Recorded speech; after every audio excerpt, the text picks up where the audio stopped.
মুহাম্মাদুন রাসূলুল্লাহ, মুহাম্মদ আল্লাহর রাসূল। এটা কার কথা? বিশ্বনবী যে আল্লাহর রাসূল, এতে কোনো সন্দেহ আছে?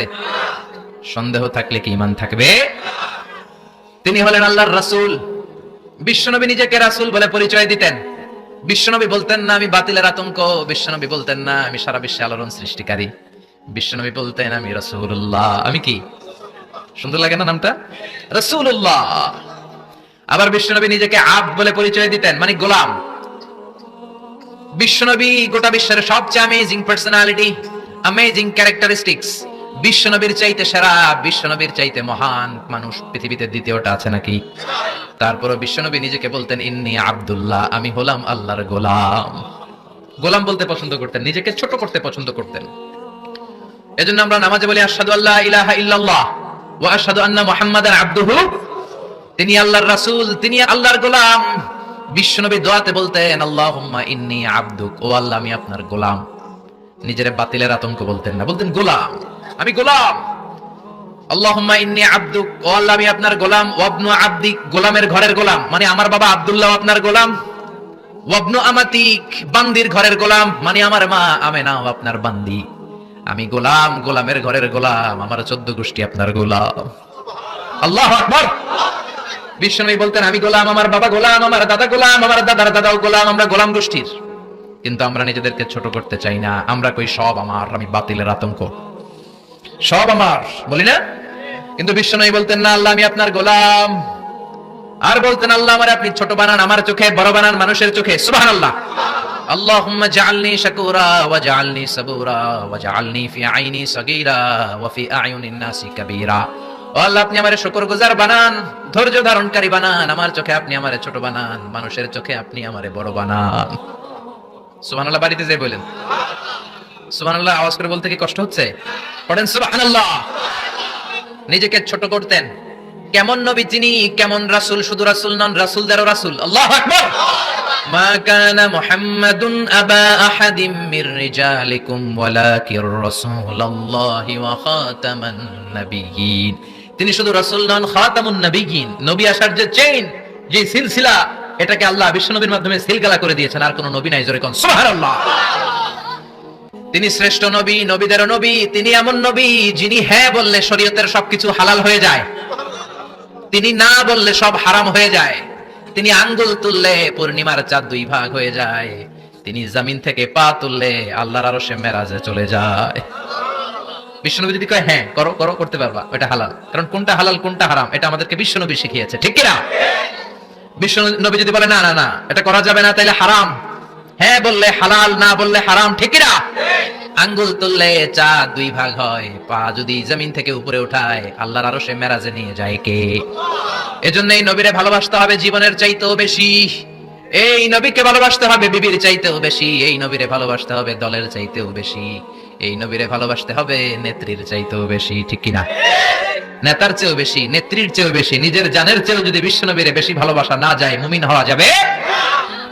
এই নবীরে বাদ দিলে কোরআন বোঝা যায় না? যায়।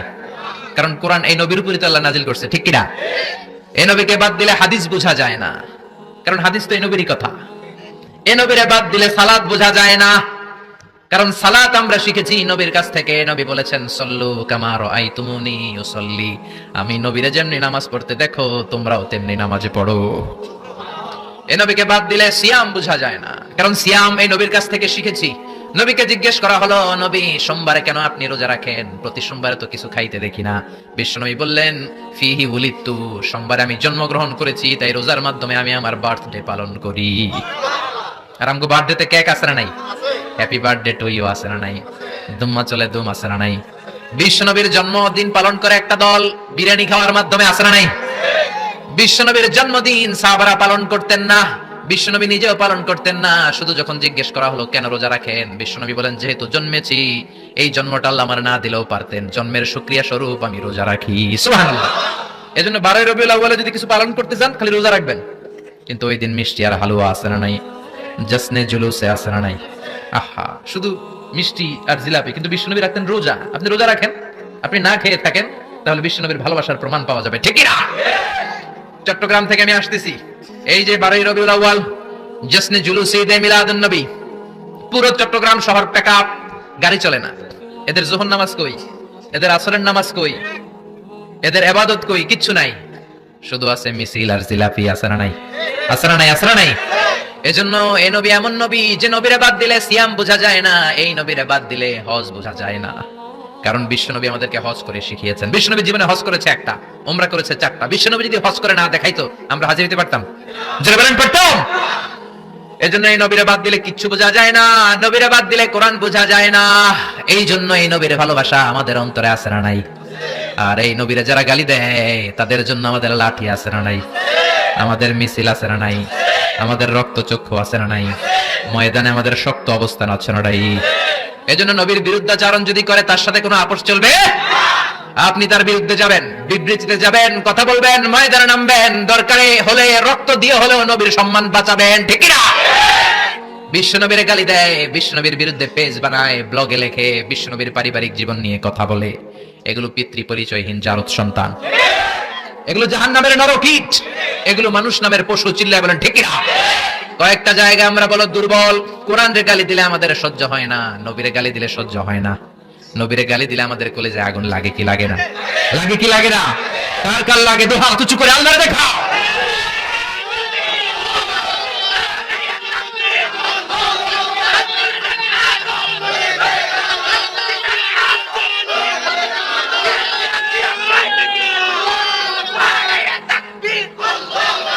আল্লাহ আমাদের স্লোগানকে কবুল করো। নবীর জন্য যে ভালোবাসা, এই ভালোবাসার কারণে নবীর শাফায়াত আমাদের নসিব করে, পড়ে না আমিন? এজন্য এই নবী এমন নবী যার বাদ দিলে কোরআন বোঝা যায় না, হাদিস বোঝা যায় না, নামাজ বোঝা যায় না, রোজা বোঝা যায় না। জোরে বলেন ঠিক কিনা? আমাদের নবী এমন নবী যেই নবীর আগমন বার্তা দেওয়ার জন্য আল্লাহ আরেকজন নবীকে দুনিয়ায় পাঠিয়েছে। ঈসা আলাইহিস সালামকে আল্লাহ শুধু পাঠাইছে যে তুমি দুনিয়াতে যায় বলো সর্বশ্রেষ্ঠ একজন নবী আসতেছে। জোরে করে আল্লাহু আকবার। বিশ্ব নবীর আগমনের জন্য একজন নবী পাঠান আল্লাহ, এমন নবী যেই নবীর সুসংবাদ দিতে আরেকজন নবী দুনিয়ায় আসে। আল্লাহু আকবার। আমার নবী এমন নবী যিনি তার জীবনে কোন জিনিস বাস্তবায়িত না করে সাহাবীদেরকে ওই কাজ কোনোদিন করতে বলেন নাই। আগে নিজের জীবনে করেছেন, তারপরে অন্যদের বলেছেন। সুবহানাল্লাহ। এক সাহাবী বলল, নবী আমার ছেলে মিষ্টি খায়, বেশি মিষ্টি খায়, এত মিষ্টি কিনে দেওয়ার টাকা আমার নাই, আপনি ছেলের নসিহত করেন। বিশ্বনবী বললেন, বাবু তুমি কি বেশি মিষ্টি খাও? ছেলেটি বলল, জি নবী খাই। বিশ্বনবী বললেন, যাও আগামী সপ্তাহে তোমার বাবাকে নিয়ে আবার আমার কাছে এসো। বিশ্বনবী পরের সপ্তাহে ছেলেরে বললেন, ও ছেলে মিষ্টি বেশি খেও না, এত বেশি মিষ্টি খাওয়ার টাকা দেওয়ার টাকা তোমার বাবার নাই, কম কম খাবা, তাহলে তোমার বাবার উপর ihsan হবে। ছেলের বাবা বলল, নবী এই কথা তো গত সপ্তাহে বলতে পারতেন। বিশ্বনবী বললেন, কেমন করে বলি, কারণ আমি নবী তো মিষ্টি পছন্দ করি। এক সপ্তাহের ব্যবধানে নিজের অভ্যাসটাকে পাল্টালাম, মিষ্টি কম কম খাওয়া শুরু করলাম, আগে নিজে আমল করলাম, তারপরে তোমার ছেলেরে বললাম। সুবহানাল্লাহ। বাড়িতে যে কি রহমতের নবী, কি বরকতের নবী, নিজে কিছু আমল না করে অন্যরে বলতেনই না। সুবহানাল্লাহ। বিশ্বনবী মসজিদে নববীতে প্রবেশ করলেন। এক সাহাবী বলে, আদম হলো সফিউল্লাহ।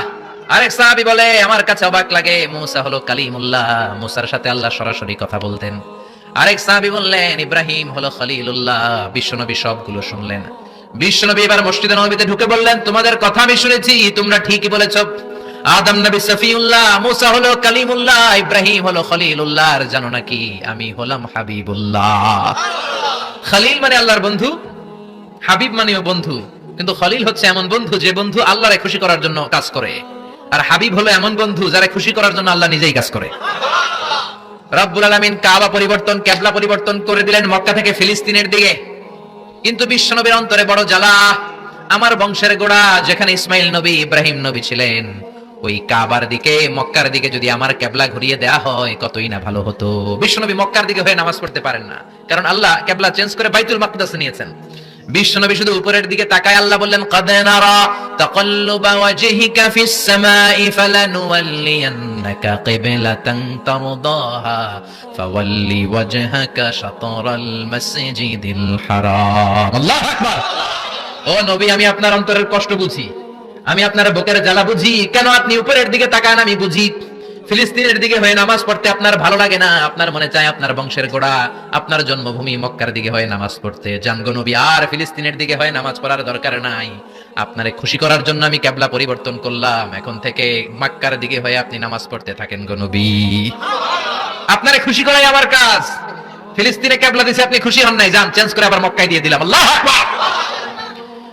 এজন্য আল্লাহ বললেন মুহাম্মাদুর রাসূলুল্লাহি ওয়াল্লাযীনা মাআহু আশিদ্দাউ আলাল কুফফারি রুহামাউ বাইনাহুম। মুহাম্মদ হলো আল্লাহর রাসূল। কার কথা?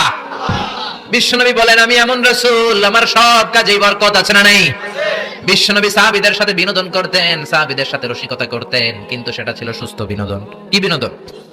বিনোদন ইসলাম আপনাকে দিয়েছে, entertainment. Islam already has been provided for you the entertainments, but it should be halal and legal entertainment. You couldn't take the illegal entertainment.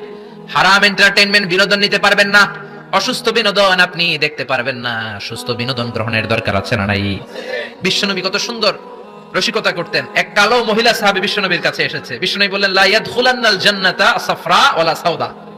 তুমি তো কালো নারী, কোন কালো নারী তো জান্নাতে যাবে না। মহিলা দিলেন চিৎকার। বিপদের কথা শুনলে মহিলাদের কান্নাকাটি আছে না নাই? আড়াই ওরাতে আছে না নাই? মহিলাদের অন্তর নরম। এজন্য বিষ্ণুই বলেছেন মহিলারা কবরের সামনে যে জিয়ারত করবে না, কারণ কবরের সামনে গেলে বলবে আমারে ফালাইয়া গেল গো, কই গেল রে, আমারে লইয়া যাও রে। কান্নাকাটি আছে না নাই? গড়াগড়ি খায়, নিজের জামা নিজে ছিঁড়ে ফেলে, নিজের গালে নিজে থাপ্পড় মারে, এরকম নারী আছে না নাই? এজন্য মহিলারা ঘর থেকে দোয়া করবে, পুরুষেরা কবরস্থানে ঢুকে কবরের সামনে দাঁড়িয়ে দোয়া করবে। ঠিক কি না? বিষ্ণু বললেন লা ইয়াদখুলুল জান্নাতা সাফরা ওয়ালা সাউদা। কালো নারী, মেটে রঙের নারী জান্নাতে যাবে না। মহিলা কান্না শুরু করে দিল। মহিলা বলল নবী আপনি বলেছেন আল মারআতু ইযা সাল্লাত খামসাহা, কোন নারী যদি নামাজ পড়ে, ওয়া সামাত শাহরাহা, যদি রোজা রাখে, আতাআত বালাহা, স্বামীর আনুগত্য করে, হাফিজাত ফুরুজাহা, লজ্জাস্থানের হেফাজত করে, কোন নারী যদি এই চারটা কাজ করে, তার জন্য 8টা জান্নাতের দরজা খুলে দেয় কে? ও নবী আমি তো 4টাই করি, কালো হওয়ার কারণে কি আমি জান্নাতে যাব না? এটা কেমন কথা? বিশ্বনবী বললেন কেদো না, তুমি যখন জান্নাতে যাবা এরকম কালো থাকবা নাকি? তুমি তো পূর্ণিমার চাঁদের মতো হয়ে জান্নাতে ঢুকবা।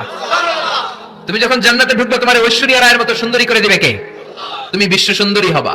তখন কি তুমি কালো থাকবা? মহিলা আবার খুশি হয়ে গেল, কারণ সুবহানাল্লাহ। বিশ্বনবী সাহাবাদেরকে নিয়ে খেজুর খাচ্ছেন। সবাই খেজুর খেয়ে খেজুরের বীজের সামনে রাখে। বিশ্বনবী খেজুর খেয়ে বীজের সামনে রাখে না, পাশে ওনার মেয়ের জামাই আলী, আলীর বীজের সামনে রাখে। খাওয়ার পরে সবার সামনে বিচি সমান, নবীর সামনে কোনো বিচি নাই, আলীর সামনে বিচি বেশি। বিশ্বনবী বললেন মান মিন্না আকসারু মুতানাওয়ালান আর-রতাবা। চলো তো গুনি কার সামনে কতটা খেজুরের বিচি। খেজুরকে আরবিতে বলে আর-রতাব। খেজুরের যে কত আরবি আছে আপনি কল্পনাই করতে পারবেন না। উট আরব দেশে বেশি, তাই উটের আরবি আছে 400টা। খেজুর হয় বেশি, খেজুরের আরবি আছে 100 খানিক। আমরা শুধু উটের আরবি জানি কি জামাল, বাঈর, নাকা, এগুলো 400টা আরবি কাব্যগ্রন্থ পড়লে আপনি 400টা পাবেন মোট উটের আরবি। তেমনি খেজুরকে আমরা জানি তামার। সৌদি আরব মিশরে তামার বলে চিনবেই না, বলতে হবে বালাহ। আতি কিলো বালাহ, 1 কেজি বালাহ দেন। বালাহ মানে খেজুর, তামার মানে খেজুর, রতাব মানে খেজুর। কোরআনে আছে রতাবান জানিয়া। মারিয়াম যখন সাইয়েদনা ঈসা আলাইহিস সালামকে প্রসব করলে, তার করলো কে? এইজন্য যে সমস্ত নারীরা পেটের মধ্যে বাচ্চা আছে, সন্তান সম্ভবা, তারা খেজুর খাবেন। বাচ্চারে সুস্থ রাখবে কে? আবার মক্কায় মদিনাতে নতুন বাচ্চা জন্ম নিলে বিশ্বনবী বাচ্চার কাছে যে খেজুর খেয়ে খেজুর মিশ্রিত বিশ্বনবীর মুখের লালা বাচ্চার মুখে লাগিয়ে দিত। আল্লাহু আকবার। বিশ্বনবী সাহাবাদের বললেন মান মিন্না আকসারু মুতানাওয়ালান আর-রতাবা। চলো কে বেশি রতাব খেয়েছে মানে খেজুর খেয়েছে গুনি। গুনতে শুরু করা হলো। সবচেয়ে বেশি দেখা গেল সাইয়েদনা আলীর সামনে। বিশ্বনবী বললেন দেখো আল্লাহ কি খাদক জামাই আমাকে দিয়েছে। এমন খাইতে পারে, সবার সামনে বিচি কম, আলীর সামনে বিচি ডবল। এখন আলী কি বলবে? আলী বলে আমার শ্বশুরও কম খাইতে পারে না। দেখো সবার সামনে বিচি আছে আর আমার শ্বশুর বিশ্বনবীর সামনে কোনো বিচিই নাই, তার মানে খেজুর খাওয়ার সময় উনি বিচি সহ মেরে দিয়েছে। তাহলে বিশ্বনবীর বিনোদন সুস্থ বিনোদন, চিল্লায় বলেন ঠিক কিনা? আবার বিশ্বনবী বলতেন উতিতু খামসান লাম ইয়াতাহুন্না নাবিয়্যুন ক্বাবলি। এমন 5টা জিনিস রব্বুল আলামিন আমাকে দিয়েছে, আমার আগে কোন নবীকে আল্লাহ এই 5টা জিনিস দেয় নাই। সুবহানাল্লাহ। 1 নম্বরে নুসিরতু বির-রু'বি মাসিরাতা শাহর। ভয় দিয়ে আল্লাহ আমারে সাহায্য করেছে। আমার ডানে বায়ে সামনে পেছনে 1 মাসের রাস্তার মধ্যে যদি কোনো কাফিরের আন্ডা বাচ্চা থাকে, আমার ভয়ে তাদের অন্তরে ধুকধুকানি বাড়ায় দেয় কে? নবী যেখানে অবস্থান করতেন তার ডানে বায়ে সামনে পেছনে 1 মাসের এরিয়ার মধ্যে যদি কোনো কাফির থাকতো, মুশরিক থাকতো, বিশ্বনবীর ভয়ে ঘুমের মধ্যে লাফ দিয়ে উঠতো। আল্লাহু আকবার। 2 নম্বরে বিশ্বনবী বললেন জুইলাত লিয়াল আরদু কুল্লুহা মাসজিদান ওয়া তাহুরা। আমার জন্য আল্লাহ গোটা বিশ্বটাকে মসজিদ বানিয়ে দিয়েছে। গোটা বিশ্বটা মসজিদ। মসজিদ মানে মাকানুস সুজুদ, সিজদার জায়গা। যেখানেই সিজদা দেন কবুল করবে কে? নূহ আলাইহিস সালামের জামানায় যে কোনো জায়গায় নামাজ পড়লে কবুল হতো না, মসজিদে যেয়ে পড়া লাগতো। মুসা নবীর উম্মত মসজিদ ছাড়া নামাজ পড়লে কবুল হতো না, সিনাগগে যেয়ে পড়া লাগতো। ঈসা নবীর জামানায় ইবাদতখানায় যে পড়া লাগতো, কিন্তু আমরা যেইখানে নামাজ পড়ি কবুল করে কে? আজকের এই প্যান্ডেলে যদি নামাজ পড়ি কবুল হবে কি হবে না? বাইতুল মুকাররমে হবে কি হবে না? শোলাকিয়ার ময়দানে কবুল হবে কি হবে না? বাজারে পড়লে হবে কি হবে না? নদীর উপরে নৌকায় পড়লে, প্লেনের ভেতরে বাতাসে পড়লে, মহাকাশে যে স্যাটেলাইট চ্যানেলের মধ্যেও যদি পড়ি সেখানেও কবুল করে নিবে কে? জমিনের যেই জায়গায় নামাজ পড়ো কবুল করে নেওয়া হবে। আবার বললেন পুরো জমিনটারে আল্লাহ আমার জন্য তহুর বানিয়ে দিলেন। ফা ইন লাম তাজিদু মাআন ফাতায়াম্মামু সাঈদান তাইয়্যিবা। নামাজের সময় যদি তোমরা ওজুর জন্য পানি না পাও, তায়াম্মুম করলেও কবুল করবে কে? এই সব জায়গায় নামাজের অনুমতি আর তায়াম্মুম, এটা কোন নবীর ছিল না, এটা স্পেশালি আল্লাহ বিশ্ব নবীকে দিয়েছেন। সুবহানাল্লাহ। মা আয়েশাকে নিয়ে বিশ্ব নবী বানুল মুস্তালাকের যুদ্ধ থেকে রওনা হলেন। প্রতিমধ্যে মা আয়েশার গলার স্বর্ণের হার চুরি হয়েছে কিংবা হারিয়ে গিয়েছে। মা আয়েশা কান্নাকাটি করলেন, আমার হার, আমার হার। মেয়েদের স্বর্ণ হারাইলে খবর আছে না নাই? গোটা দুনিয়া ভাঙা গেল কিছু বলবে না, যদি স্বর্ণ একটা হারায় বাড়ি তামা তামা করে ফেলবে, ঠিক কিনা? ঠিক, মানে অভিজ্ঞতা আছে অনেক। নারীরা স্বর্ণ পছন্দ করে, তো মা আয়েশা তো নারী, উনি বললেন নবী আমার স্বর্ণ হারিয়েছে। বিশ্ব নবী বললেন কাফেলা থামাও, গলার হার খোঁজো। সবাই মিলে গলার হার খুঁজতে খুঁজতে মাগরিবের নামাজের সময় প্রায় শেষ হয়ে যায়। এবার সবাই মিলে আবু বকর রে বকে, তোমার মাইয়ার কারণে আজকে এই দশা। তোমার মেয়ে যদি গলার হারটা না হারাইতো তাহলে তো আমরা যেখানে পানি আছে ওইখানে পৌঁছে যেতাম, ওখানে নেমে ওযু করে নামাজ পড়তাম। তোমার মেয়ের কারণে আজকে এই দশা, এখন সবার নামাজ কাজা, নবীর নামাজও কাজা। আল্লাহ বললেন খবরদার, এই মেয়েটারে গালি দিবি না, এই মেয়েকে গালি দেয়া যাবে না আয়েশার সম্মানে। আজকে আমি তায়াম্মুমের বিধান নাজিল করে দিলাম। فإن لم تجدوا ماء فتيمموا صعيدا طيبا। কোথাও যদি ওযুর জন্য পানি না পাও, মাটি দিয়ে তায়াম্মুম করো, কবুল করে নিবে কে? মা আয়েশা বলতেন আমাকে আল্লাহ এমন 5টা জিনিস দিয়েছেন বিশ্বনবীর কোনো বউকে আল্লাহ দেন নাই। এক নম্বরে আমি বিশ্বনবীর একমাত্র কুমারী বউ, বাকি বউগুলা ছিল বিধবা, এর আগে কয়েকটা করে বিয়ে হয়েছে, শুধু আমারই বিয়ে হয় নাই। সুবহানাল্লাহ। 2 নম্বরে আমি যখন শীতের রাতে নবীর সাথে এক লেপের নিচে ঘুমাতাম, তখনও জিব্রাইল কোরআন নিয়ে নাজিল হয়ে যেত। অন্য বিবিদের সাথে যখন কোনো ঘরে এক খাটের মধ্যে শুয়ে থাকতো তখন কোনোদিন কোরআন নাজিল হয় নাই, শুধু মা আয়েশার সাথে যখন থাকতো তখন কোরআন নাজিল হতো। সুবহানাল্লাহ। আবার মা আয়েশা বলতেন আমার ঘরে বিশ্বনবীর কবর। আবার বিশ্বনবী যখন তার শেষ নিঃশ্বাসটা ত্যাগ করেছেন, বিশ্বনবীর মাথাটা ছিল আমার কোলের উপরে।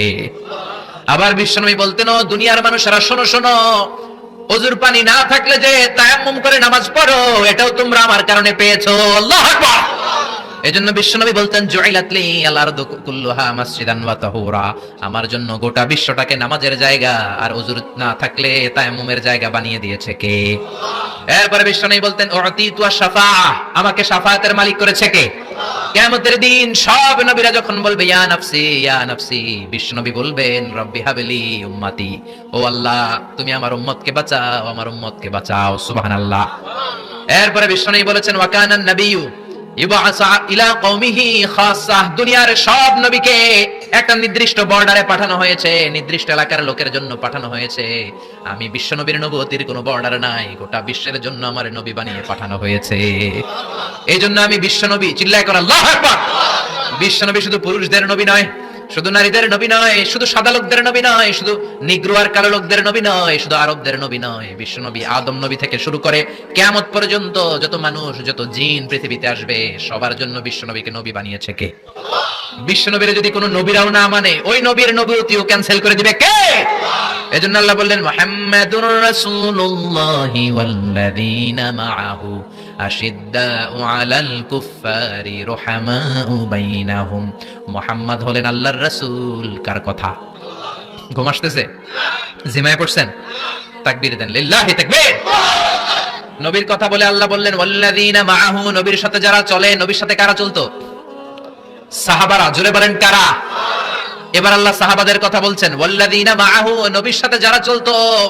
আশিদ্দাউ আলাল কুফফার, কাফেরদের ব্যাপারে তারা বজ্র কঠোর। রহমাউ বাইনাহুম, নিজেদের ব্যাপারে তারা পুষ্পকোমল। কাফিরদের ব্যাপারে সাহাবারা বজ্র কঠোর, নিজেদের ব্যাপারে তারা পুষ্পকোমল। কাফিরদের ব্যাপারে কোনো ছাড় নাই, মুশরিকদের সাথে জিহাদের ময়দানে কোনো ছাড় নাই। চিল্লা এখন ঠিক না? কিন্তু নিজেরা ভাই ভাই, নিজেদের মধ্যে মহব্বত আছে না নাই? এজন্য বিশ্বনবী বলতেন আমার সাহাবাদের মধ্যে 2 কিসিম আছে। কয় কিসিম? এক কিসিম নরম কিসিম, আর এক কিসিম গরম কিসিম। সুবহানাল্লাহ। আবু বকর নরম, কিন্তু ওমরে ফারুক গরম। জোরে কোন ঠিক কিনা? এজন্য বিশ্বনবী বলতেন খায়রুল কুরুনি কারনি, সবচেয়ে সেরা যুগ আমি নবীর যুগ, সুম্মাল্লাযীনা ইয়ালুনাহুম, তারপরে সাহাবাদের যুগ, সুম্মাল্লাযীনা ইয়ালুনাহুম, তারপরে তাবেঈদের যুগ। ঠিক কি না? সাহাবারা হচ্ছে পৃথিবীর শ্রেষ্ঠ সন্তান, তাদের চেয়ে শ্রেষ্ঠ সন্তান পৃথিবী জন্ম দিতে পারে নাই। চিল্লায় বলেন ঠিক কি না? এজন্য সাহাবাদেরকে ভালোবাসার দরকার আছে না নাই? আগে সাহাবীদেরকে গালি দিবেন, সাহাবীদেরকে ঘৃণা করবেন। সাহাবীদেরকে যদি গালি দেন, যদি ঘৃণা করেন, যদি সমালোচনা করেন, আপনার ঈমান থাকবে? কথা বলেন, ঈমান থাকবে? এজন্য নবী বললেন, খবরদার, লা তাসুব্বু আহাদাম মিন আসহাবি, আমার সাহাবীদেরকে গালি দিও না। সাহাবাদেরকে ভালোবাসা হলো ঈমান, সাহাবীদেরকে ঘৃণা করা হলো কুফরি। ঠিক কি না? আয়াতুল ঈমানি হুব্বুল আনসার, সাহাবীদের ভালোবাসা হচ্ছে ঈমানের আলামত। আয়াতুন নিফাকি বুগদুল আনসার, সাহাবীদেরকে ঘৃণা করা হচ্ছে মুনাফিকের আলামত। চিল্লায় বলেন ঠিক কি না? এজন্য বিশ্বনবী বলতেন, আমার সাহাবারা এক একটা সুপারস্টার। আমরা বলি Mashrafe bin Mortaza superstar, Salman Khan superstar, Hrithik Roshan superstar, Aamir Khan superstar, Donald Trump superstar, Shakib Al Hasan superstar. বলি না আমরা? আমাদের সুপারস্টার হচ্ছে সেলিব্রিটিরা। বিশ্বনবী বলেছেন, নো, আসহাবি কান নুজুম, মাই কম্প্যানিয়নস আর দ্য সুপারস্টার। আমার সাথীরা, আমার সাহাবারা সুপারস্টার। এই সুপারস্টারদেরকে মডেল বানাতে হবে। হলিউড বলিউডের নায়ক নায়িকারা আমাদের মডেল নয়, আমাদের মডেল হলো সাহাবারা। কারা? আর জোরে বলেন কারা? সাহাবারা আমাদের মডেল। এজন্য বিশ্বনবী বলতেন, আরহামু উম্মতি বি উম্মতি আবু বকর, আমার সাহাবাদের মধ্যে সবচেয়ে নরম হৃদয়ের সাহাবা হলো আবু বকর। এক হাদিসে বিশ্বনবী 8 জন সাহাবীর 8টা গুণের কথা বললেন। জোরে বলেন কয়টা? 8 জন সাহাবীর 8টা গুণের কথা বললেন। তিরমিজির বর্ণনা, হাদিসটা সহিহ, সিলসিলাতুল হাদিস সাহিহার ভিতরেও এসেছে। বিশ্বনবী বললেন, খেয়াল করে বুঝবেন, আরহামু উম্মতি বি উম্মতি আবু বকর, এই উম্মতের মধ্যে সবচেয়ে নরম হৃদয়ের সাহাবী হলো আবু বকর। 2 নম্বরে বললেন, ওয়াশাদ্দুহুম ফি আমরিল্লাহি উমর, কিন্তু আল্লাহর দ্বীনের ব্যাপারে সবচেয়ে কঠোর হলো, জোরে বলেন কঠোর হলো। 3 নম্বরে বললেন, ওয়া আসদাকুহুম হায়ান উসমান, সবচাইতে লজ্জাশীল সাহাবী হলো আমার উসমান। 4 নম্বরে বললেন, ওয়াকদাহুম আলী, বিচারের রায় সবচেয়ে ভালো দিতে পারতো আমার মেয়ের জামাই আলী। 5 নম্বরে বিশ্বনবী বলেছেন, ওয়া আকরাহুম লিকিতাবিল্লাহি উবাই ইবনে কাব, আল্লাহর এই কোরআনটা সবচাইতে সুন্দর করে যে সাহাবী পড়তে পারতো তার নাম হচ্ছে উবাই ইবনে কাব। আল্লাহু আকবার। ওয়া আ'লামুহুম বিল হালাল ওয়াল হারাম মুআয ইবনে জাবাল, হালাল হারামের ব্যাপারে সবচেয়ে বড় স্পেশালিস্ট সাহাবী ছিল মুআয ইবনে জাবাল। কোন সুবহানাল্লাহ। এরপরে বিশ্বনবী বললেন, ওয়া আফরাদুহুম যায়েদ, ফারায়েজের হিসাব জানে যায়েদ।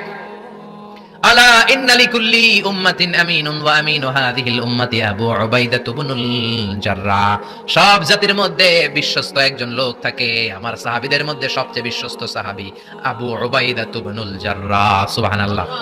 জোরে কোন সুবহানাল্লাহ। কয় সাহাবীর কথা বললেন? আরো জোরে বলেন, মনে থাকবে।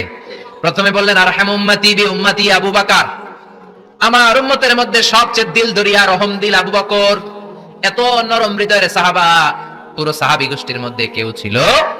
বিশ্বনবীর হিজরতের সাথী, বিশ্বনবীকে সঙ্গ দিয়েছেন, ভালোবেসেছেন। বিশ্বনবী একদিন আবু বকরকে বললেন, আবু বকর, হয়তো মক্কায় টিকা যাবে না, আমাদেরকে মদিনায় হিজরত করতে হবে। যেই দিন এই ইঙ্গিতটা বিশ্বনবী আবু বকরকে দিয়েছেন, ওই দিন থেকেই সাইয়েদনা আবু বকর হিজরতের জন্য রেডি। সুবহানাল্লাহ। যেদিন হিজরত করবেন, সাহাবীদের চোখ ফাঁকি দিয়ে বিশ্বনবী আবু বকরের ঘরে গেলেন, ডাক দিলেন, আসসালামু আলাইকা ইয়া আবু বকর। আবু বকর ঘরে আছো কিনা? ডাক দিতে দেরি, ব্যাগ নিয়ে আবু বকরের বের হতে দেরি হয় না। আল্লাহু আকবার। বিশ্বনবী বললেন, আবু বকর, ডাক দিলাম, ব্যাগ নিয়ে রেডি হইলা, কখন ঘুমিয়েছো, কখন ঘুম থেকে উঠেছো, কখন হাত মুখ ধুইলা, কখন ফ্রেশ হইলা, কখন কাপড় গুছাইলা? আবু বকর বলল, নবী যখন বলেছেন হিজরতে আপনার সাথে আমার যাওয়া লাগবে, ওই দিন থেকে আজ পর্যন্ত আমি আবু বকর আমার পিঠটা আর বিছনাতে লাগাই নাই। ওই রাতে সাইয়েদনা আবু বকর যেই সওয়াব কামিয়েছেন, ওই সওয়াবটাকে যদি একটা পাল্লায় রাখা হয়, পৃথিবীর আমাদের সব সওয়াবগুলো যদি আরেক পাল্লায় রাখা হয়, ওই হিজরতের রাতের সওয়াবটা আবু বকরের যে সওয়াবটা, ওই আবু বকরের সওয়াবের পাল্লাটা মুহূর্তের মধ্যে ভারী হয়ে যাবে। সুবহানাল্লাহ। রাস্তে বলেন। এত নরম হৃদয়ের সাহাবী ছিলেন আবু বকর। নামাজে দাঁড়ালে শুধু কাঁদতেন, এজন্য অনেক সাহাবী ওনারে পছন্দ করতো না। বিশ্বনবীর ইন্তেকালের পরে বছর খানিক মসজিদে নববীতে যতদিন বেঁচে ছিলেন ইমামতি করেছেন। আল্লাহু আকবার বলে যখন আলহামদুলিল্লাহি রাব্বিল আলামিন, তখনই কান্নায় ভেঙে পড়তেন। তেলাওয়াত শুরু করলেই কাঁদতেন। হেরেম শরীফে যারা নামাজ পড়েছেন, শেখ আব্দুর রহমান আস-সুদাইস আযাবের আয়াতগুলো পড়ে যখন টান দেয়, মুসল্লিগুলো সহ্য করতে পারে না। উনি নিজেও তেলাওয়াত থামিয়ে কাঁদে, মুসল্লিরাও কাঁদে। হেরেমের চারদিকে কান্নার রোল পড়ে যায়, চিৎকারের রোল পড়ে যায়, শুধু কান্নার কান্না, শুধু কান্না। সাইয়েদনা আবু বকর যখন নামাজে দাঁড়াতেন শুধু কাঁদতেন। বুখারীর বর্ণনা, রজুলুন আসিফ, নরম হৃদয়ের লোক ছিলেন, আই রাকিকুল কলবি ওয়া সারিউল বুকা, এত অন্তর নরম, নামাজে দাঁড়ালেই কাঁদতেন, দিন দুনিয়ার কোনো হুঁশ তার থাকতো না। কিন্তু আমরা নামাজে দাঁড়ালে দিন দুনিয়ার খেলার হিসাব আছে না নাই, বাজারের খবর আছে না নাই, জি বাংলা আছে না নাই, সারা দিনে যেটা মনে পড়ে না নামাজে দাঁড়ালে ওটা মনে পড়ে, ঠিক কি না? আমরা নামাজে দাঁড়িয়ে এইভাবে শেয়ার বাজার বাড়লো না কমলো? সাকিব আল হাসান আউট হয়েছে না ছক্কা মারছে? কে জিতলো? কুমিল্লা জিতলো নাকি কি ভিক্টোরিয়ান্স, রয়টার্স নয়টার্স কি যেন আছে, আমি তো বুঝি না অনেকগুলা।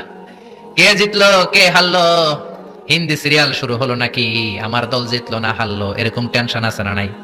আর সাইয়েদনা আবু বকর যখন নামাজে দাঁড়াতেন দাঁড় দাঁড় করে চোখের পানি দিয়ে দাড়ি ভিজে যেত, চোখের পানিতে দাড়ি ভিজে যেত। সাহাবারা বললেন, ও নবী, আমাদের নামাজে মন থাকে না।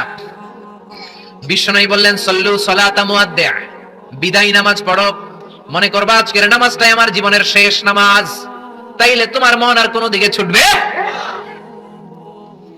আজকে এখন বাজে 11টা, যদি বলা হয় রাত 2টার দিকে আপনার মরণ, খুশ থাকবে? সবাই মাহফিল থেকে দিবেন দৌড়, আমার মরণ 2টার দিকে, আহা 2টার দিকে মরণ। জীবনের কোনো গ্যারান্টি নাই। যদি আপনার বলেই দেওয়া হয় 2টার দিকে আপনার মরণ, এখন তুমি 2 রাকাত নামাজ পড়ো, এটাই শেষ নামাজ, ওই দিনের নামাজটা আপনি কত সুন্দর করে পড়বেন, আহা ওই দিন আপনি কত সুন্দর করে ওযু বানাবেন, ওই দিন আতর মাইখা একেবারে আতর আলী হয়ে যাবেন, ওই দিন পাঞ্জাবি পড়বেন, ওই দিন যায় নামাজে দাঁড়াবেন, ওই দিন আপনার নামাজে কোনো তাড়াহুড়ো নাই, ঠিক কিনা? ওই দিনের রুকুটা আপনার জীবনের সবচাইতে শ্রেষ্ঠ রুকু হবে, ওই দিনের সেজদাটা আপনার জীবনের শ্রেষ্ঠতম সেজদা হবে। ওই দিনে সেজদায় যে চোখের পানি দিয়ে আপনি যায় নামাজ ভিজায় দিবেন, এর কারণ আপনি নিশ্চিত, you are certain that you are going to die. আপনি রাত 3টার দিকে মারা যাচ্ছেন জানার কারণে আপনার নামাজে এত ভক্তি।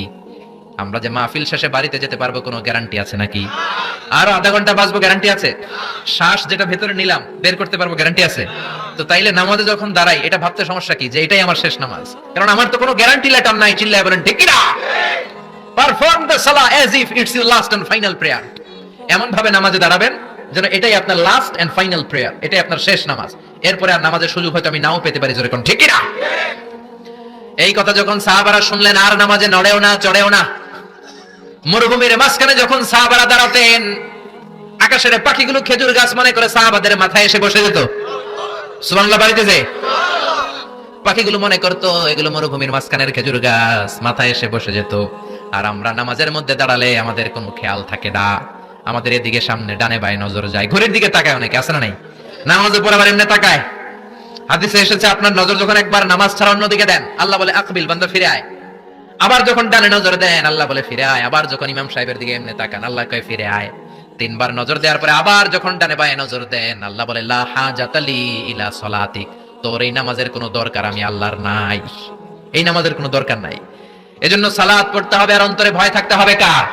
قد أفلح المؤمنون الذين هم في صلاتهم خاشعون। আবু বকর তাই করতেন, কানা রাজুল আসিফ, নামাজে দাঁড়ালে দরদর করে কেঁদে কেঁদে দাড়িগুলো ভিজায় দিতেন। আল্লাহু আকবার। এজন্য বিশ্বনবী বলতেন আরহাম উম্মতি বি উম্মতি আবু বকর, আমার উম্মতের মধ্যে সবচেয়ে নরম হৃদয়ের হলো আবু বকর। 2 নম্বরে বিশ্বনবী বললেন ওয়াশাদ্দুহুম ফি আমরিল্লাহি উমর, আর আল্লাহর দ্বীনের ব্যাপারে সবচেয়ে কঠোর সাহাবী হলো উমর। সবচেয়ে কঠোর কে? এজন্য বিশ্বনবী বলতেন আমার পরে নবী নাই, আমার পরে কোনো রাসূল নাই, তবে কেউ যদি নবী হতো আমার উমর নবী হতো। লা নবিয়্যা বা'দি ওয়ালা রাসূলা, আমার পরে কোনো রাসূল নাই, কোনো নবী নাই, তবে লাউ কানা বা'দি নাবিয়্যুন লাকানা উমর, যদি নবী হওয়ার যোগ্যতা কারো থেকে থাকে আমার উমরের আছে। প্রভু তুমি বলেছ রাসূল দেবে না, বলনি দেবে না উমর, বলনি দেবে না হামজা তারিক, খালিদ বিজয়ী সমর, প্রভু তুমি বলেছ রাসূল দেবে না। আল্লাহু আকবার। এই উমরের মতো যদি লাঠির বাড়ি দেওয়া যেত, উনি নামাজেও লাঠি নিয়ে দাঁড়াতেন। আমাদের ইমাম সাহেবরা কিবলামুখী, আর পিছন থেকে একামত দেয় আল্লাহু আকবার আল্লাহু আকবার, আশহাদু আল্লা ইলাহা ইল্লাল্লাহ, আশহাদু আন্না মুহাম্মাদার রাসূলুল্লাহ, হাইয়া আলাস সালাতি হাইয়া আলাল ফালাহ, قد قامت الصلاة قد قامت الصلاة, আল্লাহু আকবার আল্লাহু আকবার, লা ইলাহা ইল্লাল্লাহ, আল্লাহু আকবার। সৌদি স্টাইলে একটু একামত শোনায় দিলাম। আমরা তো 2 বাক্যে বলি, আর 1 বাক্যেই বলে।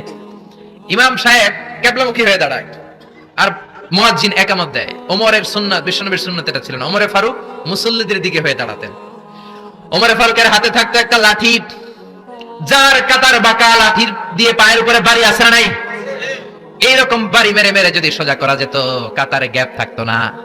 বিশ্বনবী বলতেন ওয়াসাদুল খালাল হাযু বাইনাল মানাকিবি ওয়াল আকদাম, এইটার সাথে ওইটা মিলাও। এই সাহাবী তার কাঁধের সাথে এই সাহাবীর কাঁধ মিলাতো, এই সাহাবীর কাঁধের সাথে এই সাহাবীর কাঁধ মিলাতো, এই সাহাবীর ডান পায়ের সাথে ওই সাহাবীর বাম পা, এই সাহাবীর বাম পায়ের সাথে ওই সাহাবীর ডান পা। বুনিয়ানুম মারসুস, সীসা ঢালা প্রাচীরের মতো। নবীর কেউ অ্যাটাক করতে আসলে যেন আধা ঘন্টা লাগে এই প্রাচীর ভাঙা আসতে। জোরে কোন ঠিক কি না? এইজন্য সাহাবীদের জামা সবার আগে এদিক দিয়ে ছিটতো, ধাক্কাধাক্কির কারণে নামাজে টাইট হয়ে তারা দাঁড়াতো। সাইয়েদনা ওমর ফারুক লাঠি দিয়ে কাতার সোজা করে দিতেন। কারো যদি কাতার বাঁকা হতো লাঠি দিয়ে মারতেন, এই সোজা করো। এই জন্য লাঠিরও দরকার আছে না নাই? আবু বকরের মতো নরম হৃদয়ের সাহাবা যেমনি দরকার, ওমরের মতো গরম দুই একটারও দরকার আছে না নাই? আমরা সারা জীবন ওয়াজ করলে আপনারা নামাজি হবেন না, এটা জানি। যাদের নসিব ভালো দু চারজন হবেন, বেশিরভাগই বেনামাজি। আমি সারা জীবন যদি মাদক নিয়ে ওয়াজ করি, গাঞ্জা খাওয়া বন্ধ হবে? কিন্তু প্রধানমন্ত্রী যদি বলে কালকে থেকে কেউ যদি ইয়াবা টানে, জাগার মধ্যে ওর পিঠের মধ্যে 100 বেত, 10,000 টাকা জরিমানা, 10 বছরের জেল। ইয়াবা বাবা পাওয়া যাবে? আর গাঞ্জা বাবা থাকবে? বাংলাদেশ থেকে গাঞ্জা নাই। প্রধানমন্ত্রী যদি বলে নামাজ না পড়লে 10,000 টাকা জরিমানা, এক ওয়াক্ত ছাড়বি 10,000 টাকা দিবি, বাংলাদেশের সব মানুষ মুসল্লি হয়ে যাবে। এজন্য বিশ্বনবী বলতেন ইন্নাল্লাহা লা ইয়াযাউ বিল কুরআন, আল্লাহ কোরআন দিয়ে যেটা সমাজে করান না, ইয়াযাউ বিস সুলতান, এটা ক্ষমতা দিয়ে করান। ঠিক কি না? প্রধানমন্ত্রী ক্ষমতার মসনদ থেকে মাইরের ঘোষণা দিবে আর আমরা ওয়াজ কইরা যামু। ওয়াজ আর মাইরের সমন্বয়ে ইসলাম কায়েম করবে কে? শুধু ওয়াজ দিয়ে ইসলাম কায়েম হবে? ওমর ফারুক তাই করতেন, লাঠি দিতেন, লাঠি লাঠি দিয়ে সোজা করে দিতেন। এজন্য শয়তান ওনারে ভয় পেত। বিশ্বনবী বলেন ওয়াল্লাযী নাফসি বিয়াদিহি, যে আল্লাহর হাতে আমার আত্মা, ওমর ওই আল্লাহর কসম করে বলি, মা সালাকা আশ-শাইতানু সালিকান ফাজ্জান ইল্লা সালাকা ফাজ্জান গায়রা ফাজ্জিক। তোমার যদি ইবলিস কোন রাস্তা দিয়ে আসতে দেখে, ইবলিসের বাপের কিরা, ইবলিস ওই রাস্তা ধুইয়া আরেক রাস্তা দিয়ে হাঁটে। ওমর তোমার যদি শয়তান দেখে তুমি এই দিক দিয়ে আসো, শয়তান জীবনও এই রাস্তা দিয়ে চলবে না, আরেক রাস্তা দিয়ে শয়তান দেয় দৌড়। ও মিয়া, যেই লোকরে শয়তান ডরায় ওই লোকের ঈমানটা কেমন ছিল জোরে বলেন আল্লাহু আকবার। মুনাফিকের বাচ্চারা ভয় পেত ওমর ফারুককে, জমের ভয়। এমনকি বিশ্বনবীর বিবিরাও ভয় পেত। বিশ্বনবীর বিবিরা মাঝে মাঝে নবীরে ধরতো, ও নবী আমার এইটা লাগবে ওইটা লাগবে। বিশ্বনবী বললেন লাগবে লাগবে, বললে তালাক দিয়ে দিব, যাও তালাক দিয়ে দেবো। ধনী সাহাবীর কাছে যে বিয়ে বসো, আমি নবীর কাছে থাকলে এভাবেই থাকতে হবে। কিন্তু বিবিরাও ছাড়ার পাত্র না। সব বিবিরা একবার বিশ্বনবীরে ধরলেন, ধরে বলে, ও নবী, আয়েশার বাড়িতে যেদিন থাকেন ওই দিন সাহাবীরা বেশি বেশি হাদিয়া পাঠায় কেন? আমাদের ঘরে যেই দিন থাকেন হাদিয়া পাঠায় না কেন? আচ্ছা, ইমাম সাহেবের বাড়িতে কে হাদিয়া পাঠাবে, কি গিফট দিবে তার, এটা কি উনার বিষয়? যিনি দিবে এটা উনার বিষয়, ঠিক কি না? বিবিরা বললেন আমাদের ঘরের জন্য হাদিয়া পাঠায়, আপনি মসজিদে এলান দিয়ে দিন। বিশ্বনবী কয় আমি পারুম না। বিবিরা কয় পারতেই হবে। বিশ্বনবী বললেন না না, আমি এই কথা মসজিদে বলতে পারবো না। বিবিরা বললেন আপনি বলতেই হবে। ইন দা মিন টাইম দরজার বাইরে থেকে কে যেন সালাম দিল, আসসালামু আলাইকুম ওয়া রাহমাতুল্লাহ। বিশ্বনবী বললেন ওয়া আলাইকুম আসসালাম। বিশ্বনবী বুঝলেন সালামটার কারণ না, এটা ওমরের সালাম। বিশ্বনবী সালামের উত্তর দিয়া বিবিদের দিকে তাকায় দেখে একটা বিবিও নাই। সব অন্দর মহলে দৌড়। সুবহানাল্লাহ কইবেন না? এই ভয়টা কিন্তু আবার ডাকাত দেখলে যেই ভয় ওইটা না, এটাকে আরবিতে বলে হাইবাত। হাইবাতু ওমর। ওমরের হাইবাত এমন ছিল, শয়তান ভয় পেত, মুনাফিকরা জমের মতো ভয় পেত। আমাদের মা উম্মুল মুমিনিন বিশ্বনবীর বিবিরা ওমরের কে ভয় পেত। সুবহানাল্লাহ। আমরা বাচ্চারা যদি না খায়, খেতে চায় না, আমার এক মেয়ে ছোট্ট খেতে চায় না, গল্প বলে খাওয়াই, আমি এদিক দিয়ে খাওয়াইলে ওদিকে দৌড়, এদিক দিয়ে ধরলে ওদিকে দৌড়। আপনাদের ছেলে মেয়েদের একই অবস্থা, বাচ্চারা খেতে চায় না, ঘুমাতে চায় না। তখন আমরা বলি ঘুমা, না হলে বাঘ আসবে বাঘ, বিড়াল আসবে বিড়াল। আপনারা কি কোন আরে ওরাতে? হ্যাঁ বিলাই, বিলাই আইবো, কুত্তা আইবো। আমরা বলি কুকুর আসবে বিড়াল আসবে, ঘুমাও ঘুমাও। বাচ্চারা তখন ভয়ে ঘুমায়। ওমর ফারুক যখন মদিনার গভর্নর, মদিনার প্রেসিডেন্ট, মদিনার মায়েরা বিড়াল আর বাঘের ভয়ে দেখাতো না। বাচ্চারা যখন মদিনাতে খেতে চাইতো না, ঘুমাতে চাইতো না, মদিনার মায়েরা বলতো তাড়াতাড়ি ঘুমাও, ওই যে ওমর আসতেছে ওমর। চিৎকার করে পড়েন আল্লাহু আকবার। সবার জন্য সমান নীতি। 10 বছরে গোটা বিশ্বের অর্ধেক ক্যাপচার, পৃথিবীর অর্ধেকটা ক্যাপচার করলেন সাইয়েদনা ওমর। নিজ হাতে পিটিয়ে নিজের ছেলেকে বেহুশ করেছেন। আরেক বর্ণনায় আছে পিটিয়ে ছেলেটাকে নিহত করেছেন। যদি বর্ণনাটা দাইফ, কিন্তু আমাদের জন্য শিক্ষা আছে বর্ণনায়। হঠাৎ একবার ঘরে ঢুকলেন, ওই ছেলের নাম ছিল আবু শাহমা, মূল নাম আব্দুর রহমান। ওনার বিখ্যাত যে ছেলে আব্দুল্লাহ ইবনে ওমর, উনি আরেকজন। আরেক ছেলে ছিল আব্দুর রহমান, মারুফুন বিআবি শাহমা, সবাই তারা ডাকতো আবু শাহমা বলে। একদিন ঘরে ঢুকে দেখে মদের গন্ধ পাওয়া যায়। আবু শাহমারে বললেন, ইয়া আবা শাহমা শারিব তা খামরান, মদ খাইছস? কয় না আব্বা, শারিব তু নাবিজ, আর নাবিজ খেয়েছি। খেয়াল রাখবেন, মদ হারাম, মদ খেলে আসিবেত, কিন্তু নাবিজ খাওয়া হালাল। নাবিজ হচ্ছে আরব দেশেরা খায়, সাদা দুধের মধ্যে রাতে শক্ত খুরমা যদি 5টা ফেলে রাখেন, সকালে উঠে দেখবেন দুধের রং আর সাদা নাই, খুরমার রস টেনে দুধটা লাল হয়ে গেছে। এটা খেলে স্বাস্থ্যের জন্য আরব দেশে খুব ভালো, কিন্তু এটা রাতে ভিজাইলে সকালেই খাইতে হবে। এটা যদি 3 দিন রেখে দেন, 4 দিন রেখে দেন, এটা তারির মতো মদ হয়ে যাবে, মাতলামি হবে, খাওয়া যাবে না। ওমরের ছেলে ওই মজাটা নেওয়ার জন্য 4 দিন ভিজায় রাখছে, তারপরে নাবিজ নামক মদ খেয়েছে। ওমর বললেন, মদ খাইছস নাকি? আবু শামা বলে, খাই নাই। ওমর বললেন, তাআলা ইলা, এদিকে আয়, ইফতাহ ফামাক, মুখ খোলো। মুখ খোলার পরে গন্ধ নিয়ে দেখে নাবিজ মাখানো মদের গন্ধ পাওয়া যায়। কোনো কথা নাই, কলারটা ধরলেন, টানতে টানতে মসজিদে নববীর বারান্দার পিলারে নিয়ে বাঁধলেন। জোরে আযান হলো, নামাজ পড়লেন। নামাজের পরে সালাম ফিরালেন। সালাম ফেরানোর পরে বললেন, মাকানাকুম ইনদানা হাদ। নামাজের পরে সুন্নত পরে সবাই বসবেন, একটা বিচার আছে। এই গুরুদণ্ড, এটাকে আরবিতে বলে হাদ, প্লুরাল হচ্ছে হুদুদ। সবাই যখন ওযু করে ঢুকতেছিল, বারান্দায় দেখে ওমরের ছেলে বাধা। সবার চিন্তা, হায় হায়, কি ঘটনা ঘটলো, প্রেসিডেন্টের ছেলে পিলারের মধ্যে বাধা কেন? নামাজের পরে হাজার হাজার সাহাবী সবাই বলল, খলিফা কি হয়েছে? মাল আমর, হোয়াট হ্যাপেন্ড? ওমর ফারুক বললেন, এটাই নাবিজ খেয়েছে, তবে এটা মদ হয়ে গেছিল, এখন আশীর্বাদ দিব। কানা ঘুষা, কানা ঘুষা, হাজার হাজার সাহাবী। কেউ কেউ বলল, খলিফার ছেলে তো মনে হয় মারবে না, ধমক দিয়ে ছেড়ে দিবে। এরকম কিছু বিচার দেশে আছে না নাই? মিলায় দেয়, ঘুষ খায়া ছাইরা দেয়। এমপির পোলা হইলে 7 খুন মাফ, চিল্লা এখন ঠিক না? কেউ বলে না, ওমর সারার পাত্র না, তবে 80টা মারবে না, 40টা দিবে অ্যাটলিস্ট। কয়টা? ওমর ফারুক চেয়ারে বসলেন, হাজার হাজার মানুষ, পিন পতন, নীরবতা। জল্লাদরে বললেন, হাতি জিলদ মিন বাইতুল মাল, বাইতুল মালের ঘর থেকে খেজুর গাছের চামড়া দিয়ে বানানো বড় সাইজের একটা চাবুক আন, সবচেয়ে বড় টানবি। সবচেয়ে বড় টানা হলো। এবার ওমর ফারুক বললেন, ইবদা বিসমিল্লাহ, শুরু কর আল্লাহর নামে। সাইয়েদনা ওমর ফারুকের সামনে দাঁড়িয়ে জল্লাদ মারবে 80টা বাড়ি। মারতে শুরু করেছে, ওয়াহিদ, ইসনাইনি, তালাতা। 3 বাড়ি মারার পরে ওমর ফারুক জল্লাদকে দিলেন এক থাপ্পড়। 3 হাত দূরে যে পড়লো জল্লাদ। জল্লাদের হাত থেকে চাবুক তুলে ধমক দিলেন, তুই কি চাবুক মারোস নাকি চাকরি বাঁচাস? আস্তে মারলি কেন? আসলে আস্তে মারে নাই, দেখে যত জোর ছিল, ওমরের হুকুম তামিল করবে না এরকম জল্লাদ মদিনায় ছিল না। জোরে কোন ঠিক কিনা? যত জোর ছিল তত জোরে মেরেছে, কিন্তু ওমরের পছন্দ হয় নাই। ওমর বললেন, ইনদাকা তালাতা ইনদি ওয়াহিদ, তোর হিসাবে 3টা, আমার হিসাবে মায়ের হইছে 1টা। আমি 2 নাম্বার থেকে শুরু করব। 2, 3। মারতেছে কে? মদিনাতে উনারসে পালোয়ান আর কেউ নাই। এক একটা বাড়ির আঘাতে ওমরের ছেলে আবু শামা চিৎকার করে কাঁদে। এক একটা বাড়িতে চামড়া ছিঁড়ে যায়, রক্তগুলো ছোপ ছোপ করে নববীর দেয়ালের মধ্যে লাগে। ছোট্ট ছেলেটা ডেকে বলে, আব্বা, আমারে মাফ করে দাও, আর জীবনে মদ খাবো না। সাইয়েদনা ওমরের পাষাণ হৃদয় নরম হয় না, কারণ আসাদুহুম ফি আমরিল্লাহি ওমর, আল্লাহর দিনের ব্যাপারে সবচেয়ে কড়া, কোনো ছাড় নাই। এক একটা চাবুক মারে, লোকজন কেঁপে কেঁপে ওঠে। 10টা 15টা মারার পরে ছেলে বেহুশ, পানি দেওয়ার পরে আবার হুশ, আবার মারা শুরু করা হলো। 30টা মারার পরে আবার বেহুশ। এইবার আবু শাহমার মা ওমরের বউ এসে ওমরের পা ধরে ডেকে বলে, ওমর, তোমার পায়ে ধরে ক্ষমা চাই, আমার কলিজার টুকরা বাজানটারে তুমি মেরে দিও না। 80টা বেত মারতে হবে, মেরেছো 30টা, আর মারবা 50টা। যাও ওমর, প্রতিটা বেতের বাড়ির বিনিময়ে আমি আবু শাহমার মা একটা করে ওট আল্লাহর রাস্তায় সদকা করে দেব। ওমর বলে, না আবু শাহমার মা, এটা আল্লাহর আইন, গোটা দুনিয়াটা দিলেও একটা চাবুকের বাড়ি থেকে ওরা কেউ বাঁচাতে পারবে না। মারতে লাগলেন, আবার পানি দিয়ে আবার হুশ। ওমরের বাড়ি যে খেয়েছে সে বুঝেছে। 50টা বাড়ি মারার পরে আবু শাহমা দুনিয়া থেকে শেষ। রাগে ওমর গড়গড় করছেন। বললেন, এই বেয়াদবটারে গোসল করা, জানাজা দে, কবর দে। কবর দেওয়ার পরে কবরের উপরে মারা শুরু করছে। 51, 52, 53, 80টা চাবুক মারার পরে আল্লাহরে ডেকে বলে, আল্লাহ, আমার ছেলে হওয়ার কারণে কোনো পার্সিয়ালিটি করি নাই, বিচারে 2 নাম্বারই করি নাই। 80টা গুনে গুনে বেত মেরেছি, দেহে যত শক্তি ছিল ততগুলো মেরেছি। কিয়ামতের ময়দানে জালিম ওমর বলে, তুমি কিন্তু আমারে ডাকতে পারবা না আল্লাহ, জালিমদের কাতারে আমারে উঠাতে পারবা না, আমারে জালিম বলতে পারবা না। ওইরকম ওমরের দরকার আছে না নাই? ওই ওমরের লাঠির বাড়ি যদি থাকতো, দেশটারে মদিনা বানায় দিত কে? চোরদের হাত যদি কাটা যেত, দেশটারে সুন্দর করতো কে? একটা জিনাখোরের ফাঁসি যদি বাইতুল মুকাররমের স্কয়ারের মধ্যে দিয়ে দেয়া হতো, এরপরে আর জিনা হতো? একটার ফাঁসি হয়ে গেলে আর তনুর মতো কোন নারীকে ধর্ষিতা হওয়া লাগতো না, খাদিজার মতো কোন মেয়েকে কেউ কোবানোর সাহস পেত না। জোরে বলেন ঠিক না? একটা চোরের হাত জুমার নামাজের পরে বাইতুল মুকাররমের স্কয়ারের সামনে যদি কেটে দেয়া হয় আর কোনো চোর পাওয়া যাবে নাকি? হুজুরে বলেন।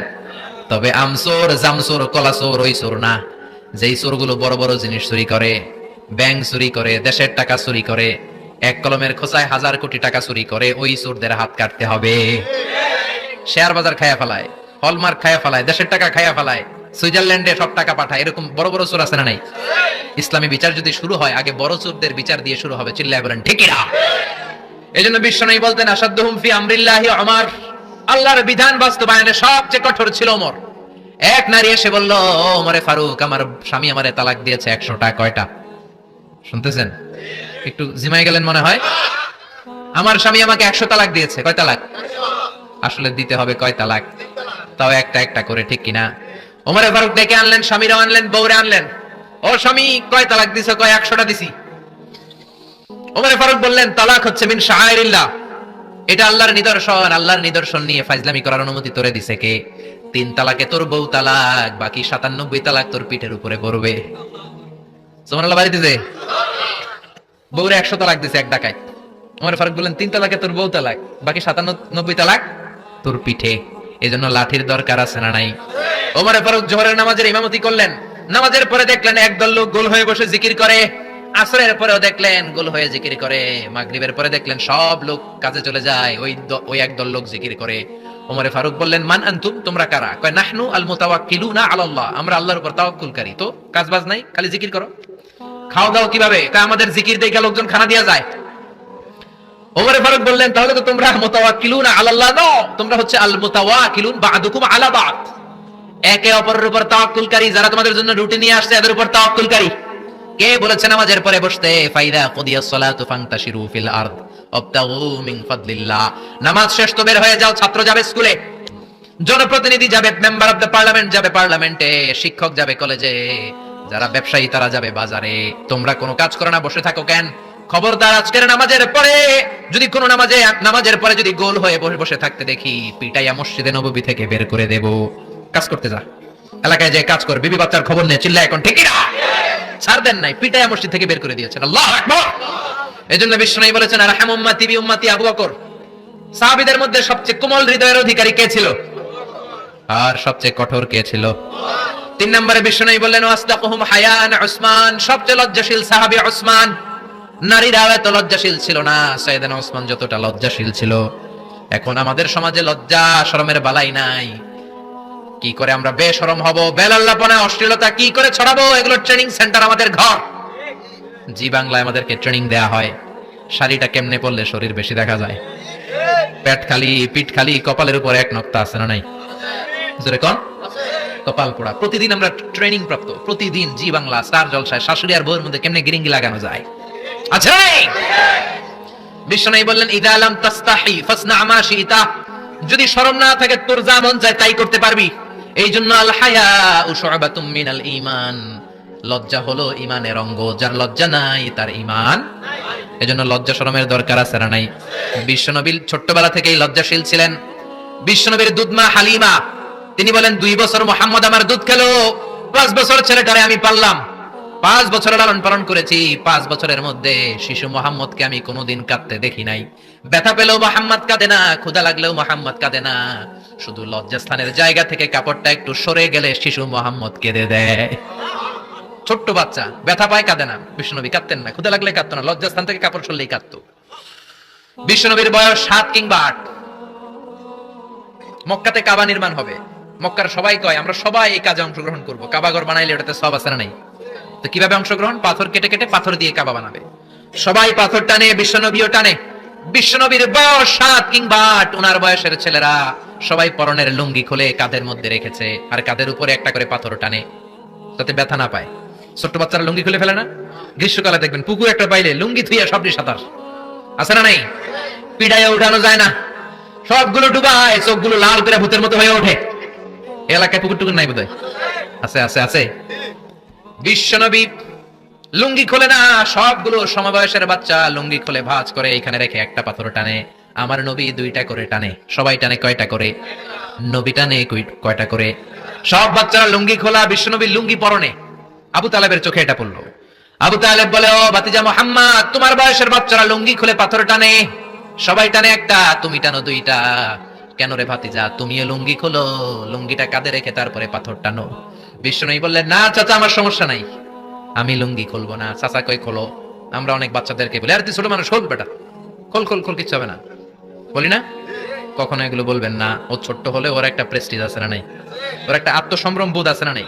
এখনো যদি লুঙ্গি খোলা শিখান, অশ্লীলতা শিখান, তাহলে এই ছেলেগুলো হবে ডাকাত, এগুলোই হবে বাংলা ভাই, ইংরেজি ভাই, অঙ্ক ভাই, এগুলো হবে পিচ্চি হান্নান, এরশাদ শিকদার, কালা জাহাঙ্গীর, লতিফ সিদ্দিকীর মতো মন্ত্রী। ঠিক আরো আসতে বলেন। এখন থেকে যদি লাজুকতা শিখান, ভদ্রতা শিখান, কোরআন শিখান, তাহলে এই ছেলেগুলো বড় আলেম হবে, মুফাসসিরে কোরআন হবে। এই ছেলেগুলো হাফেজ জাকারিয়ার মতো হবে, ফজলে রাব্বি আদেলের মতো হবে, বড় বড় ইমাম হবে, মুফাসসির হবে। চিল্লায় বলেন ঠিক কিনা? চাচা বলে, মোহাম্মদ লুঙ্গি খোলো। আরে ছোট মানুষ খোলো। বিশ্বনবী বলে, না আমি ছোট হতে পারি কিন্তু লুঙ্গি খুলবো না, আমার কোনো সমস্যা নাই। চাচাকে, আরে খোলো মিয়া, বলে লুঙ্গির গোছা ধরে টান দিছে। টান দিতে দেরি, মুহূর্তের মধ্যে বিশ্বনবী বেহুশ হয়ে জমিনে পড়ে যায়। বিশ্বনবীর জীবদ্দশায় পৃথিবীর কোন মানুষ বিশ্বনবীর লজ্জাস্থান দেখে? জোরে বলেন, দেখে? এজন্য খবরদার, তোমার বোনের পেট পিঠ খালি থাকতে পারবে না, কপালে এক নোক্তা থাকতে পারবে। তোমার বোন বললেই তুমি তারে পাখি ড্রেস কিনে দিতে পারবা না, লেহেঙ্গা 2 পিস 3 পিস কিনে দিতে পারবা না। তুমি যদি এগুলো আদরের বোনকে কিনে দাও, আল্লাহর সুপ্রিম কোর্টের কাঠ গড়াতে তোমারও আসামি করে দাঁড় করাবে কে? বাবা খবরদার, মেয়েদের সব আবদার পূরণ করবেন না। হেজাব পরানো শিখান, বোরকা পরানো শিখান। একটা মেয়ে যখন বোরকা পরে রাস্তায় বের হয়, মনে হয় জান্নাতের হুর দুনিয়ায় এসেছে। একটা মেয়ের সৌন্দর্য তো হেজাবে, সৌন্দর্য তো বোরকার ভেতরে, সৌন্দর্য তো পর্দার ভেতরে। চিল্লা এখন ঠিক কিনা? আবার কিছু নানি আছে বয়স 90, উনি হাত মোজা পা মোজা, আর সাথে 16 বছরের 18 বয়সের নাতনিরে নিয়ে বের হইছে। এমন দৃশ্য এলাকার সব পোলারা পিছনে পিছনে লাইন ধরে আছে না নাই? মায়ের বয়স 60, হাত মোজা পা মোজা। আপনি হাত মোজা পরছেন কেন? আপনি তো অল্প কাপড় পরে বেরোলেও কোনো সমস্যা নাই। আপনি তো এক্সপায়ার্ড, আপনার ডেট এক্সপায়ার, ঠিক কিনা? আপনার দিকে তাকাবে না সুন্দরী, সুরুষী, অষ্টাদশী, মায়াবিনী, কাজল কালো চোখ, মেঘ কালো কেশ, আপনার ওই নাতনির দিকে লুলুপ দৃষ্টি দিয়ে বখাটে গুলো তাকাবে, ঠিক কিনা? এজন্য খবরদার, মেয়েদেরকে পর্দা শিখান, মেয়েদেরকে ভদ্রতা শিখান, মেয়েদেরকে ইসলাম শিখান। ফ্যামিলিটারে জান্নাত বানায় দিতে পারে কে? এজন্য বিশ্বনবী বললেন, ওয়াসদাকুহুম হায়াআন উসমান, সবচাইতে লজ্জাশীল সাহাবী ছিল কে? মনে থাকবে নি? ওসমান নামটা সুন্দর না? ছেলে পেলে হইলে এগুলো রাখেন, রাখবেন তো? কি রাখবেন? কি অদ্ভুত অদ্ভুত নাম রাখে। এক লোক অনেকদিন পরে ভাতিজারে দেখতে আসছে বাসায়, ঢাকাতে, গ্রামের সবজি টবজি নিয়ে গেছে। তো ভাতিজারা বলে, ভাতিজা তোমার নাকি এক ছেলে এক মেয়ে? বলে, জি চাচা, দোয়া করবেন, এক ছেলে এক মেয়ে, একটু ডাকো তোমার ছেলে আর মেয়েরে। ভাতিজা ডাক দিছে, ব্রাশ ফায়ার। ব্রাশ ফায়ার শুই না চাচা দিছে দৌড়। ভাতিজাও পিছন থেকে দৌড়ায়, চাচাও দৌড়ায়। ভাতিজা কয়, দাঁড়ান চাচা। চাচা কয়, আমার বয়স 80 হয়েছে রে ভাতিজা, আমারে তুই ব্রাশ ফায়ার করিস না। ভাতিজা কয়, চাচা এটা ওই ব্রাশ ফায়ার না, ছেলের নাম ব্রাশ, মেয়ের নাম ফায়ার। আছে না নাই? কিয়ামতের দিন আল্লাহ ইউদাউনা ইয়াউমাল কিয়ামাতি বিআসমাইকুম ওয়া বিআসমাই আবাইকুম, কিয়ামতের দিন আল্লাহ তোমাদের নাম ধরে, তোমাদের বাবাদের নাম ধরে ডাকবে। ফাহসিনু আসমাআকুম, তোমাদের নামগুলো সুন্দর করে রেখো। সুবহানাল্লাহ। রাখবেন, ওসমান নামটা রাখবেন তো? ছেলে হইলে রাখবেন, রাখবেন। এরপরে বিশ্বনবী বলেছেন, ওয়াকদাহুম আলী, সবচেয়ে ভালো বিচারের রায় দিতে পারতো আমার মেয়ের জামাই আলী। বিচারের রায় হবে একটা কিতাব দিয়ে, কিতাবটার নাম কি? আপনাদের উচ্চ আদালত আর নিম্ন আদালত তো এই কিতাব দিয়ে